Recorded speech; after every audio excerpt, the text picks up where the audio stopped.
नमस्कार दोस्तों, स्वागत है आप सभी का दोस्तों। लंबे इंतजार के पश्चात में मुख्य बजट 2024-25 की रेलवे विभाग से संबंधित पिंक बुकों का प्रकाशन हो चुका है।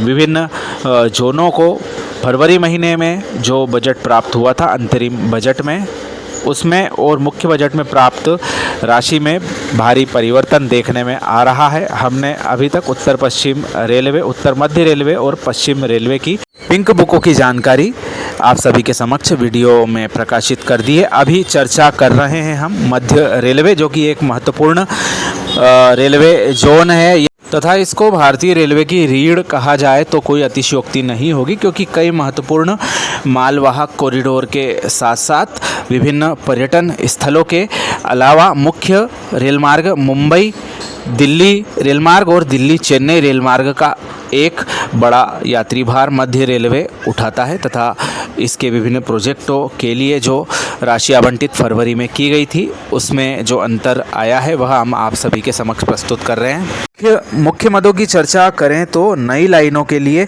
फरवरी में आवंटित 1941 करोड़ रुपए के मुकाबले मुख्य बजट में 1864 करोड़ रुपए यानी कि 77 करोड़ रुपए की कमी की गई है। वहीं आमान परिवर्तन की बात करें तो 300 करोड़ रुपए आमान परिवर्तन में आवंटित हुए थे और उसको घटाकर 100 करोड़ यानी कि 200 करोड़ रुपए की कटौती की गई। वहीं दोहरी लाइन के प्रोजेक्टों की राशि में वृद्धि की गई है। 1615 करोड़ रुपए फरवरी में आवंटित हुए थे, जिसको कि करीब 1076 करोड़ रुपए बढ़ाते हुए 2691 करोड़ रुपए कर दिया गया है। ये महत्वपूर्ण कार्य में 200 करोड़ रुपए की कटौती देखी गई है। 1320 करोड़ रुपए फरवरी के मुकाबले 1120 करोड़ रुपए जुलाई में आवंटित किए गए हैं। लेकिन यात्री सुविधा यानी कि स्टेशन रीडेवलपमेंट और विभिन्न यात्रियों के लिए जो सुविधाएं दी जाती है, उसके बजट में भारी वृद्धि की गई है। करीब 748 करोड़ रुपए की वृद्धि है देखी जा रही है। 1022 करोड़ रुपए फरवरी में आवंटित हुए थे, जिसको कि बढ़ाकर 1770 करोड़ रुपए इसको कर दिया गया। वहीं जो अन्य मदें थी उनमें भी मामूली बदलाव देखा गया है या बहुत सारी मदों में चेंजेस नहीं किए गए। अब विस्तार से बात करते हैं नई लाइनों के बारे में। तो सबसे पहले जिक्र आता है पुरानी परियोजना अहमदनगर भीड़ परली बैजनाथ 250 किलोमीटर लंबाई की यह परियोजना है। इसका बजट जो फरवरी में आवंटित हुआ था 275 करोड़ रुपए संचित निधि में दिए गए थे। पूंजीगत व्यय के रूप में इसको कुछ भी नहीं मिला था, तो इसको संशोधित करते हुए पूंजीगत व्यय में 250 करोड़ रुपए और निक्षेप में यानी कि डिपॉजिट में 133 करोड़ रुपए, कुल मिलाकर 283 करोड़ रुपए आवंटित हुए, यानी कि पुराने बजट से 108 करोड़ रुपए अधिक बजट आवंटित हुआ है। वहीं बारामती लोनाट की महत्वपूर्ण परियोजना को जो पूर्व में 330 करोड़ रुपए मिले थे, उसके मुकाबले 300 करोड़ रुपए का बजट आवंटित किया गया है। वर्धा नांदेड़ महत्वपूर्ण परियोजना को पूर्व में आवंटित हुए थे 750 करोड़ रुपए फरवरी महीने में, जिसको बढ़ाकर 892 करोड़ रुपए कर दिया गया, यानी कि 142 करोड़ रुपए की वृद्धि इसमें की गई है। वहीं कुछ परियोजनाओं को टोकन राशि से आगे बढ़ाते हुए उनका बजट दिया गया, जिसमें प्रमुख तौर पर नाम आ रहा है लंबे समय से इंतजार की जा रही इंदौर मनमाड़ मालेगांव होकर नई रेलवे लाइन को 1000 रुपये फरवरी में दिए गए थे टोकन राशि के, उसको बढ़ाते हुए 30 करोड़ रुपए यह राशि कर दी गई है। काफ़ी खुशी की बात है कि इस परियोजना की सुध अब मध्य रेलवे लेता हुआ दिखाई दे रहा है। हालांकि यह कितना लंबा समय आकार लेने में लेगी, इसके बारे में कुछ भी अभी नहीं कहा जा सकता। पुणे नासिक महत्वपूर्ण परियोजना दोनों महानगरों की दूरी कम करने के उद्देश्य से इसको मात्र 1000 रुपये फरवरी में मिले थे, उसको बढ़ाते हुए 25 करोड़ रुपए की राशि इस परियोजना को आवंटित की गई। वहीं एक और महत्वपूर्ण परियोजना जिसको कि टोकन राशि 1000 रुपये से बढ़ाते हुए 20 करोड़ रुपए का आवंटन किया गया, वह है हमारी फलटन पंढरपुर परियोजना।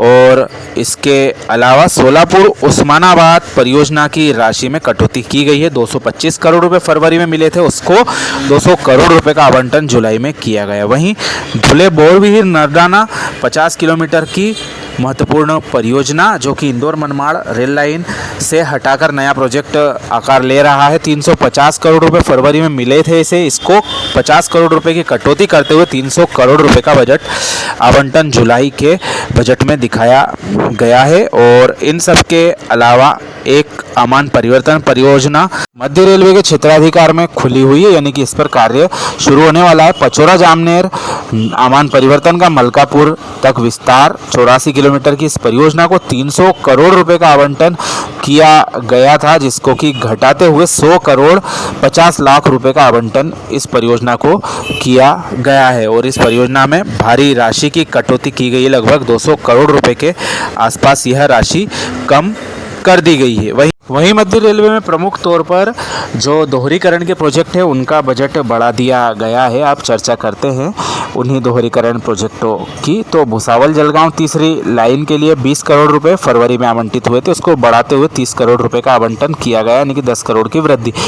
Itarsi Nagpur Grand Trunk route का दोहरीकरण कार्य चल रहा है। 320 करोड़ रुपए फरवरी में आवंटित हुए थे, जिसमें 400 करोड़ रुपए की वृद्धि करते हुए 720 करोड़ रुपए का आवंटन हमें जुलाई महीने के जो बजट में प्राप्त हुआ है। वहीं पुणे मिरज लोंडा के लिए भी बजट में वृद्धि की गई है। महत्वपूर्ण दोहरीकरण कार्य है यह है। 200 करोड़ रुपए फरवरी में आवंटित हुए थे, जिसको बढ़ाते हुए 685 करोड़ रुपए कर दिया गया, यानी कि 485 करोड़ रुपए की भारी राशि इसमें बढ़ाई गई है। वहीं दोंड मनमाड़ दोहरीकरण में भी 100 करोड़ रुपए की वृद्धि हुई है।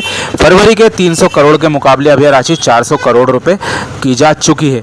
वर्धा नागपुर चौथी लाइन के बजट में कटौती नहीं हुई है, इसमें 30 करोड़ रुपए की वृद्धि हुई है और 120 करोड़ रुपए फरवरी के मुकाबले 150 करोड़ रुपए यह बजट हो चुका है। वहीं मनमाड़ जलगांव तीसरी लाइन के बजट में भी वृद्धि की गई है। 120 करोड़ रुपए फरवरी में मिले थे, अब यह 250 करोड़ रुपए कर दिए गए हैं। और इनके अलावा भुसावल वर्धा तीसरी लाइन के बजट में जरूर कमी की गई है।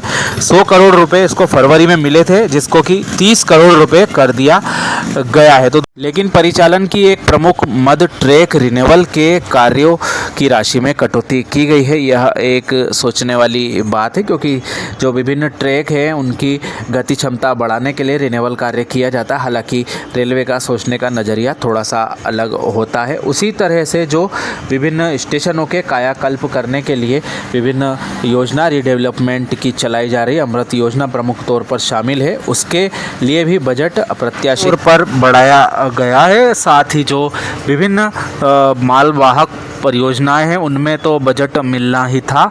साथ ही जो विभिन्न हमारे बाईपास आदि बनाए जा रहे हैं, रेलवे क्रॉसिंग की जगह पर संपार और ओवरब्रिज आदि बनाए जा रहे हैं, उनके लिए भी बजट आवंटन वर्ष के जो अनुपूरक बजट है उसके मुकाबले अच्छा हुआ है। और इन सब के अलावा जो नई परियोजनाएं अब इंतज़ार में चल रही हैं, अगले वर्ष जालना जलगांव रेल लाइन के साथ साथ हमारी जो एक महत्वपूर्ण आमान परिवर्तन परियोजना है शकुंतला रेलवे वाली, जिसमें कि अचलपुर मूर्तिजापुर आमान परिवर्तन के साथ साथ यवतमाल मूर्तिजापुर आमान परिवर्तन भी किया जाना है। तो यह भी अगले वर्ष की परियोजनाओं में शामिल की जा सकती है। इसके लिए हमें अगले वर्ष के बजट का इंतज़ार करना होगा। तो कुल मिलाकर काफ़ी बदलाव सभी जोनों की पिंक बुकों में देखने में आए हैं, जिनकी जानकारी हम आप सभी के समक्ष ला रहे हैं। जानकारी आपको कैसी लगी कमेंट करके ज़रूर बताएं। अपने मित्रों के साथ वीडियो शेयर ज़रूर करें। आप सभी का धन्यवाद।